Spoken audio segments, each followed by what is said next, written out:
Oh man, Friendly Neighborhood Spider-Man's finally out, and my god, it's so good, man. I mean, the animation is really good. It's just really good. I have no explanation to why, but it's really good. You know, you just gotta believe me. I think the race swaps and the gender swaps are great. I mean, you cannot recognize any of the characters at all, but that's okay, you know, because it's a different universe. It's a multiverse, so it doesn't matter. And okay, I can't do this trolling anymore. I already got enough shit for the Doom Dark Ages video. So the first two episodes of Friendly Neighborhood Spider-Man have come out, and people online are raving about it, calling it one of the best Spider-Man cartoons out there. I'll be honest, I wasn't originally going to watch the show, mainly because I was just not interested. The trailers did not hook me. I didn't like the animation. I liked the concept of the animation, taking it back to the Steve Ditko artwork, but the movements and all just did not look good. And also, I didn't like what they were doing to some of the characters. Like, Harry Osborn looks like a non-binary transgender woman. And so I was just not interested. But then I saw some clips on X that I could not believe. I almost pulled my hairs out. But I'm a fair guy, and so I decided to watch the show to see the context of it all. And honestly, I should have just ignored it, because wow. But before I get to the negatives, let me talk about some positives of the show, because there are some positives. There is a scene in the show, in one of the episodes, where Spider-Man is Spider-Man, and it's probably the most wholesome scene in the entire series so far, and I really like that. Kudos to the writers for making that scene. Good job. Now on to the negatives. The animation. I've talked about how bad the animation is, and I, of course, like most people, watch the show to give it a chance, and unfortunately, it does not deliver, because the animation, well, I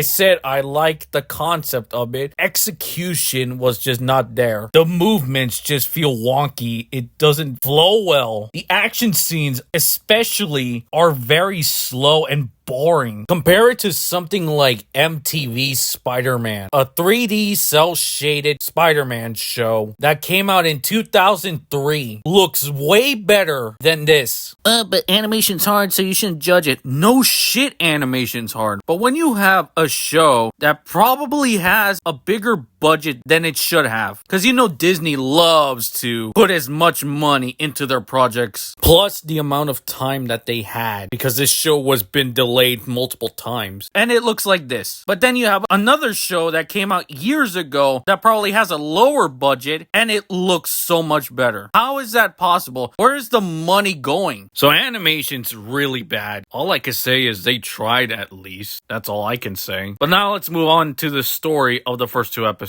So the first episode, nothing really happens in it, aside from his origin story in the beginning, but that's about it. It's a new take of his origin. Instead of, you know, like a experimented radioactive spider, it's instead from another dimension. The rest of the episode, not much happens. You get introduced to the characters like Nico from the Runaways, Lonnie Lincoln, who is Tombstone, and Gay Harry. And there's a reason why they released 2 episodes instead of 1, because obviously it was just boring. The second episode did not help either. It's better than the first episode, but still, I am not intrigued, because honestly, it's just boring. And I get that the next few episodes are going to be all crazy. He's going to be fighting more villains, but still, the first episode should always hook you. It should be the reason why you should continue watching the show. If it fails on doing that, then I'm not interested. I shouldn't be waiting for the next episode to like the show. It's just not how it should work, in my opinion. Now, there's been many people online that have called the show woke. Even the voice actor of Spider-Man said it, mainly through the race swaps of Harry and Norman. But that is the least that people should be triggered on, because there is something far worse in the show that is like fucking stupid. Just fucking stupid. Where I question what was going on in the writer's room. Who thought it was a good idea to fucking gender swap the Lizard? Who thought it was a good idea to not just gender swap, but race swap Kurt Connors? Who the fuck thought that was a good idea? I assume that they wanted to check boxes, tried to look for a character that had a disability, and what do you know? There is one. Disability? Check. Now, we gotta make him black? Check. And now we gotta make him a woman. Check. All they need left is to make Connors a lesbian, which is pretty likely at this point. God, I'm sick of gender swaps. And then there's another scene with Lonnie Lincoln where everyone, white folks specifically, and cops, giving him ugly look because he's black. As this isn't obvious what this is supposed to imply. Overall, Friendly Neighborhood Spider-Man is just not worth watching. Animation's bad, the episodes were boring, the characters were mid, except for like Peter and Lonnie. I just don't have the urge to watch the next episodes. I don't care if the next episodes are gonna improve the show, I just don't care. Anyway, I will end the video off here. Like and subscribe, and as always, let's hug it out.